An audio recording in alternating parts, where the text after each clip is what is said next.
Hello everyone, welcome back to the channel. Today in this video I'll show you guys how can you know if someone is online on Snapchat. So follow up with me and let's jump right into it. First, let's get something out of the way. So you open your Play Store or App Store and simply search for Snapchat here, because we need to make sure the app is updated for everything to run smoothly. So at least have one of the newer versions and then you can continue from there. Now you quit the store and of course open Snapchat, and of course you have to be logged into your account. Now let's go ahead and first open our chats. As you can see, we have some here.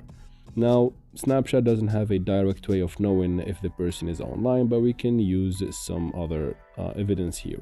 So once you open a conversation here, and then let's say you send a message, so let's just send a hey.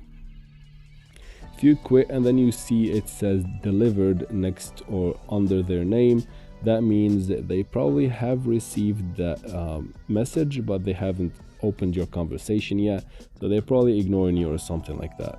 Doesn't 100% confirm, but it's still there. So that's for the first method. Second method, you open their profile. So you can do that from here, or you can just open the conversation and tap on their Bitmoji in the top, and here you have a snap score right there. Now if you within 5 minutes of sending them that message, you notice that their snap score is increasing, that means they are using Snapchat and ignoring your message.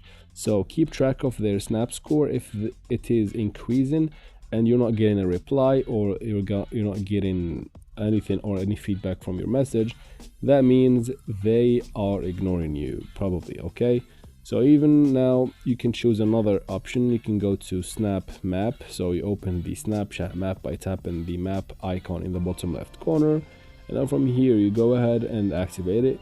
Again, if they have this option active as well, it will be able, or it will tell you the last time they have been active on Snapchat.